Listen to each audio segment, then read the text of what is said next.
kira-kira begitu ya. Pelan-pelan. Pelan-pelan satu halaman, satu minggu, satu halaman. Sebulan, 4 halaman. Setahun, berapa? 40 halaman. 40 halaman berarti berapa juz? Hitung aja deh. Kira-kira 2 juz ya, 2 juz. Yang asa, kita punya hafalan. Kita yang udah tua ini misalnya punya hafalan 2 juz kan? Lumayan. Ya enggak? Lumayan. Kali aja pas di akhir hayat kita tamat satu Al-Quran. Amin ya Rabbal. Karena apa? Menurut riwayat, walaupun saya belum menemukan hadisnya secara tulisan gitu, orang yang menghafal Quran itu akan dikasih mahkota ya di akhirat. Orang tua yang punya anak, ya orang tua yang punya anak hafiz itu akan dibagikan mahkota. Nah, kalau yang dia hafiz sendiri, nah menurut yang saya dengar, misalnya ketika wafat itu jasadnya itu tidak termakan cacing, tidak termakan belatung, tuh. Itu. Dan nanti di akhirat, masya Allah. Dan nanti akan ada hadis sahih, iqra'ul Qur'ana fa innahu syafi'an, fa innahu ya'ti yaumil qiyamati syafi'an ya ashabi. Bacalah Quran, karena Al-Quran itu akan datang pada hari kiamat untuk memberikan syafaat kepada orang yang membacanya. Itu membacanya, ini menghafalnya, itu main. Gitu ya. Jadi kita jangan sepelekan hal-hal yang kecil. Jadi walaupun misalnya satu minggu satu halaman, kejar aja. Ya kalau yang bisa lebih ya bagus. Ini kan standar ini. Dan kita harus termotivasi untuk melakukan itu. Mulai dari hal yang itu. Gitu. Toh menghafal lagu kita bisa. Kenapa menghafal lagu kita bisa? Apakah lagu yang kita hafal itu akan memberikan syafaat kita di hari kiamat? Tidak. Yang akan memberikan syafaat kita pada di hari kiamat adalah bacaan Al-Quran. Apa sih syafaat itu? Pertolongan. Jadi selain kita meyakini bahwa selain syafaatul uzma itu ada syafaat yang kecil-kecilnya. Ya. Kalau syafaatul uzma itu adalah syafaat yang besar yang diberikan oleh Nabi Muhammad SAW. Kalau yang lainnya bacaan Quran itu di bawah syafaatnya Nabi Muhammad SAW. Kan enak kira-kira ya. Di padang mahsyar, di saat orang lain, di saat manusia itu menafsi-nafsi, ya orang tua nggak kenal lama anaknya, istri nggak kenal lama suaminya kenal lama sih, udah pada ini ngurusin masing-masing.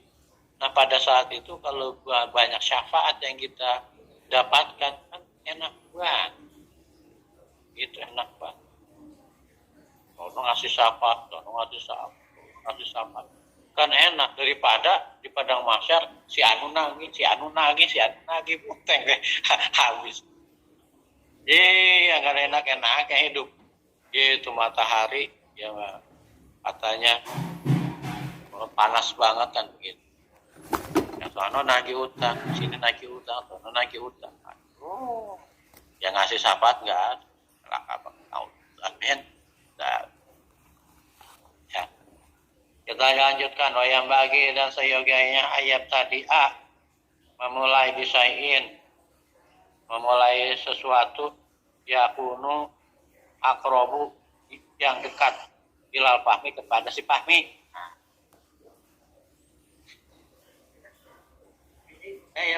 Ya fahmi kepada pemahamannya, bukan kepada si fahmi. Wakana Syekh Al-Imam Al-Ustaz Syarifuddin Al-Aqili rahimahullah yaqulu, dan adalah Syekh Al-Imam Ustaz Syarifuddin Al-Aqili, semoga Allah Allah merahmatinya berkata, as-sawabu yang benar ini menurut kami bihadza dalam hal ini mafa'alahu masyayikhuna, apa yang telah dikerjakan oleh syekh-syekh kami rahimahullah. Fa'inahum, bahwasanya mereka itu kanu adalah yahtaruna memilihkan lil mubtadi'i kepada para pemulai sigoroti kecil-kecil tapi panjang, lebar, bukan panjangnya. Li'anahu karena akrobu lebih dekat ila fahmi kepada si Fahmi. Wadabti lebih dekat kepada pemahaman dan dapat terjaga hafalan. Dobet itu kan terjaga hafalan, lengket, dobit. Apa kalau kata orang Betawi apa ya? Istilahnya tuh tengat. Tengat. Ila fahmi wa dobti kepada pemahaman dan tengat, kira-kira begitu. Wa abadu dan lebih jauh milal malalati kepada kebosanan, menjauhkan kebosanan. Wa aksaru bukuan, dan itu kebanyakan bukuan yang terjadi bainan nasi di kalangan manusia. Ya. Kita ulangi lagi, wa yang bagi abdayabtadi abisyai'in yakunu akrabu ila fahmihi, dan sayoganya memulai sesuatu itu yang lebih dekat kepada pemahaman. Bahkan Syekh Al-Imam Ustadz Syarifuddin Al-Aqili rahimahullah yaqulu, dan adalah Syekh Al-Imam Al-Ustadz Syarifuddin Al-Aqili, semoga Allah merahmatinya, yaqulu berkata, as-sawabu yang benar indi menurut kami fi hadza dalam hal ini ma fa'alahu masyaikhuna rahimahumullah, apa yang telah dikerjakan oleh syekh-syekh kami, semoga Allah merahmatinya. Fa innahum, maka mereka sesungguhnya mereka kanu yahtaruna memilihkan bilil mubtadi kepada para pemula sigaratil mabsutati, kecil-kecil tapi lebar. Li'annahu aqrabu ilal fahmi wal dhabti, karena hal itu lebih dekat kepada pemahaman dan kepada ketengetan.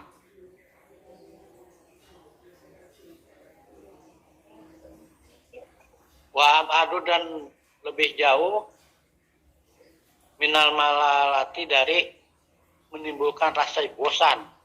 Wa aksaru, dan itulah yang banyak mengukuhan terjadi bainan nasi di antara manusia. Jadi kalau memulai sesuatu itu mulai dari hal-hal yang kecil tapi dijelaskan secara lebar. Banyak kalau retorika publik itu kan begitu. Kayak retorika publik kayak Ustaz Zainuddin MZ, karena misalnya itu hadirinnya itu ada yang kebanyakan misalnya orang awam kan gitu menjelaskan sesuatu, pokok persoalannya mah satu, hal kecil, tapi penjelasannya banyak, begitu panjang, supaya apa orang paham. Dan biasanya kalau yang kayak begitu, kata orang Sunda mah loba ngabojek nah. Itu banyak bumbu-bumbunya. Banyak undang-undangnya supaya apa? Akrobu ilal fahmi, supaya dekat sama si Fahmi.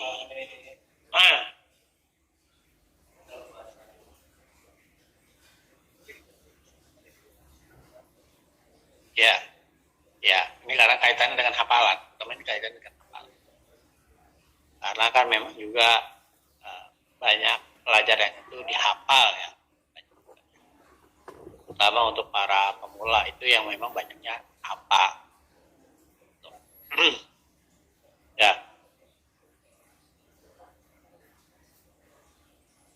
Wayang bagi, dan yogyanya ayu al-laqo as-sabqu, mengaitkan as-sabqu pelajaran itu ba'da dhabti, setelah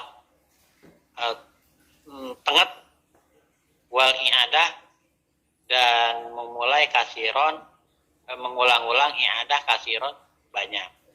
Fa'innahu, karena hal itu nafi'un, bermanfaat jiddan, sangat bermanfaat. Wala yaktubu, dan tidaklah menulis al-muta'alimu, pengajar atau guru, syai'an, sesuatu, layap hamuhu, yang tidak dipahami.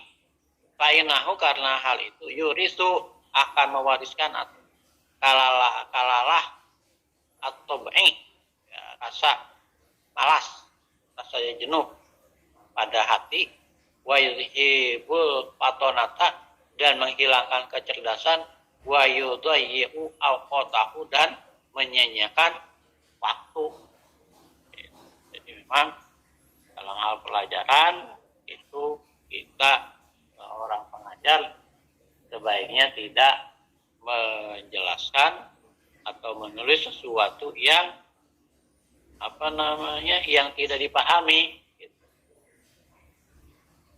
Mestinya ya dipahami. Jadi ada sederhana namanya orang ngajar kan, seperti dalam kurikulum pesantren gitu. Kalau pesantren salafi, salafi ya kalau tadi disebut tradisional.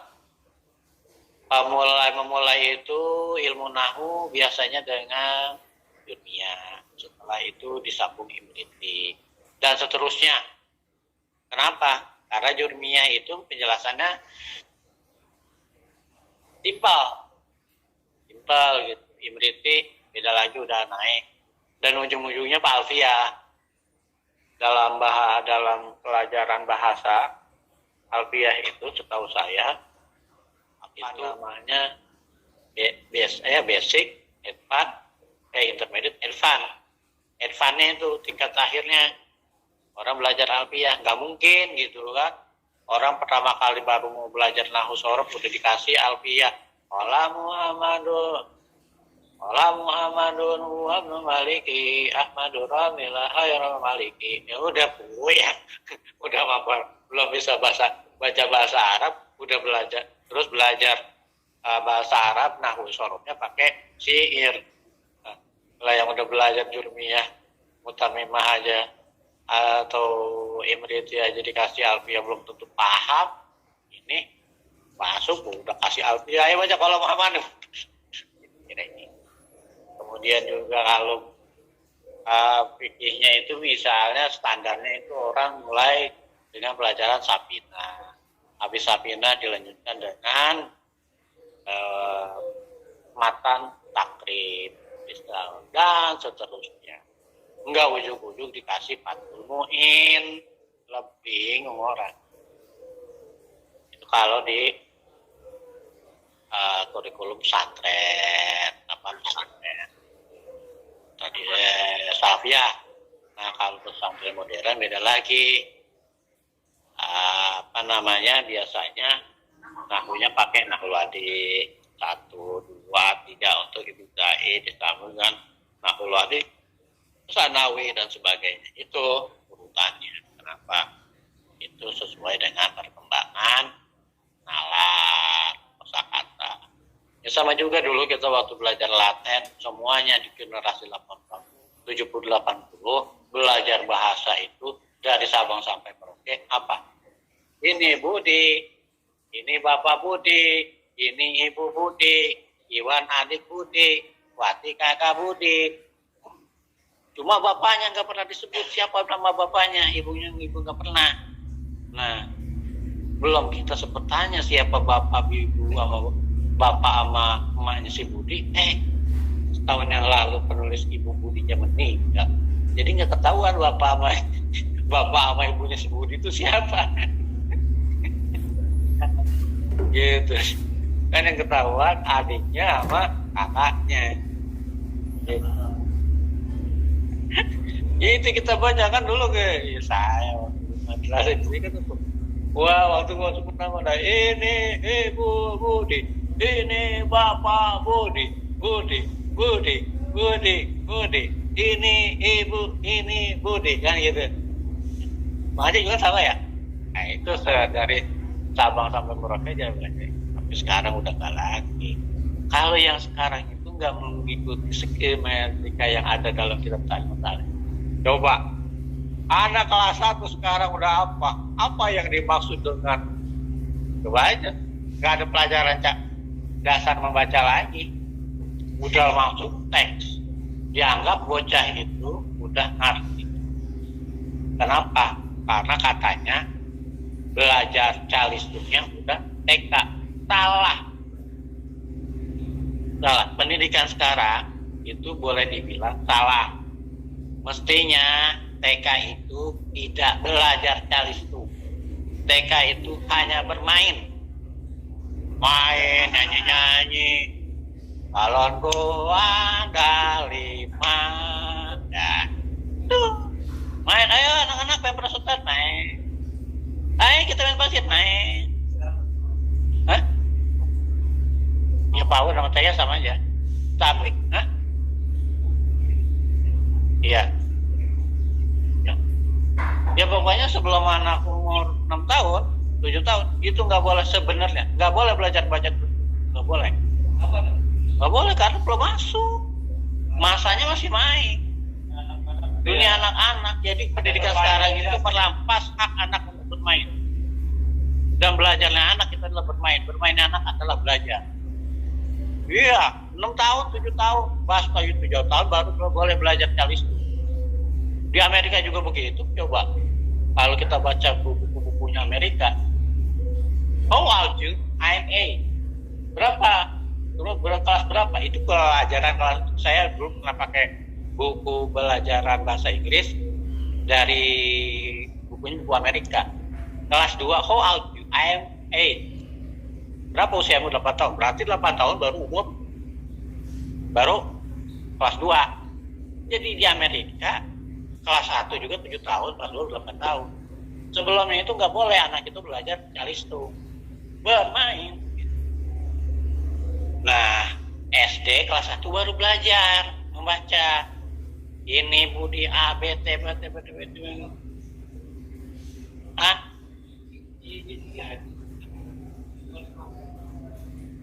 Beda lagi. Ini yang dimaksud adalah calistung Latin ya. Kalau itu kan sebenarnya hafalan saja sifatnya. Nah, ini yang saya maksud adalah nalar dalam buku kelas 1 itu udah tinggi. Jauh itu. Jadi gini, sepertinya ingin mempercepat proses pengejaran ilmu pengetahuan di usia dini. Padahal ada masanya. Ingat kelas SD itu belajar itu belum boleh serius. Artinya masih kecampur-campur main. Itu kelas 1, kelas 2, kelas 3 itu masih begitu. Kelas 4, kelas 5, kelas 6 baru agak serius. Nah, sementara yang terjadi dalam kurikulum sekarang, dulu yang kita pelajari waktu SMP udah diberikan kelas 5, kelas 6. Coba aja. Susah sekarang pelajar. Padahal secara kemampuan otak, nalar, dan kemampuan emosi itu belum sampai. Sehingga apa adanya nggak ngerti. Itu seperti akhirnya apa? Kalau ada yang membawa Jamil Asfaro, kan sepertinya begitu. Makanya sebenarnya ya saya ingin mengatakan begini karena dulu saya pernah ngajar di SD. Saya kesian nama SD sekarang itu. Coba aja, beban pelajarannya luar biasa berat.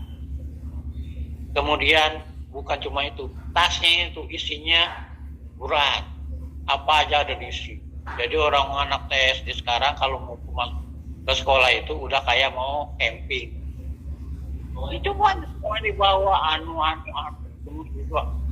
kemudian juga belajar bahasa Arab.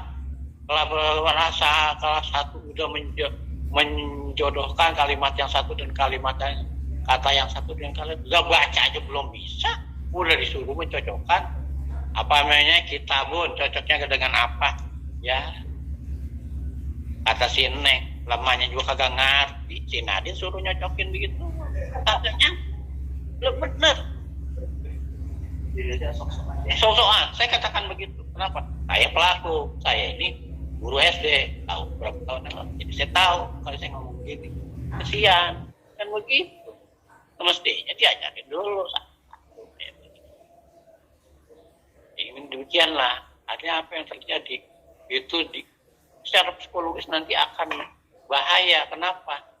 Anak itu akan, kalau dipaksa di awal, nanti dia akan jenuh pada tingkat tertentu yang mestinya dia lagi bagusnya belajar.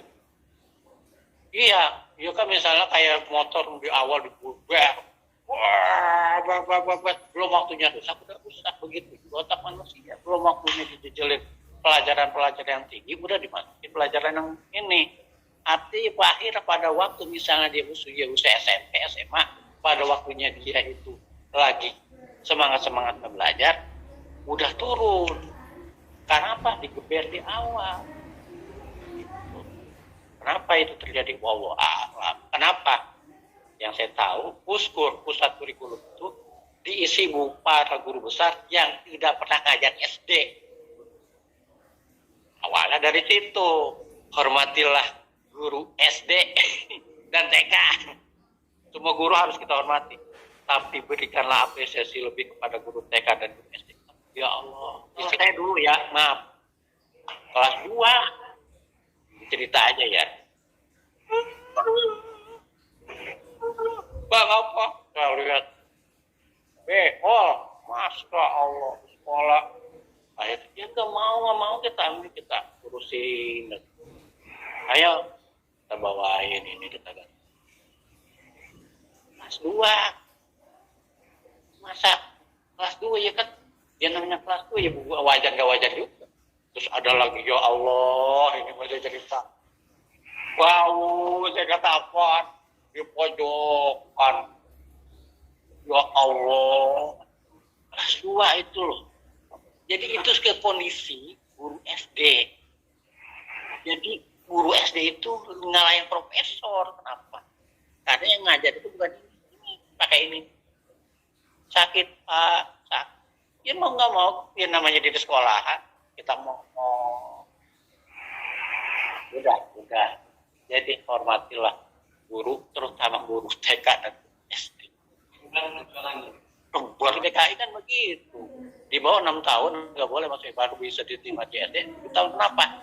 Belajar itu tidak cukup pakai ini, tapi kesiapan mental juga harus diperhatikan. Ya dari sisi kemudian, tapi kurikulumnya masih belum. Sok tinggi. Padahal kurikulum luar negeri itu nggak susah-susah banget, Misalnya pelajaran sains itu nggak terlalu banyak rumus-rumus.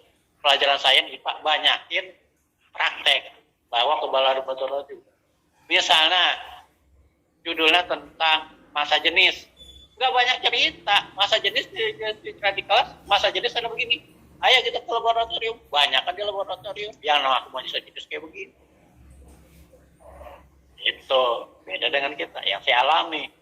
Saya kalau dulu waktu belajar MTS, kalau PSNY panjang dong, kalau PSNY lebar, itu saya paham. Bapak turun lah, tapi pas saya terapin kayak ini yang listrik, katanya warnanya begini. Wah, kagak bisa. Lah teori doang. Gitu. Kira-kira begitulah. Wallahu a'lam. Jadi maksudnya saya ingin mengatakan skematika yang dibuat oleh ini udah tepat. Ini harus mulailah pelajari dari hal yang sederhana. Jangan pengen udah mau keren aja. Gak bisa, otak manusia itu ada perkembangannya. Wallahu a'lam bishawab. Udah waktunya kita coba Jumat berkah. Ya, duduk. Alhamdulillah kita bisa mengkaji kitab yang langka ini ya. Ya udah langka ya.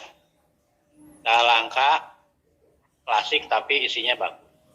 Mudah-mudahan yang kita kaji ini bisa bermanfaat untuk kita. Amin. Keberkahan, amin. Hadir di majelis ini. Jadi kita selalu dalam lindungan Allah Subhanahu wa taala. Kita berikan umur panjang dalam sehat dan taat. Ditetapkan iman Islam kita, dimudahkan segala urusan kita, dan Allah mudahkan kita dalam mencari rezeki yang barokah yang halal. Amin. Subhanakallahumma wa bihamdika asyhadu an la ilaha illa anta astaghfiruka wa atubu ilaik. Bil taufiq wal hidayah. Assalamualaikum warahmatullahi wabarakatuh. Waalaikumsalam. Waalaikumsalam warahmatullahi wabarakatuh.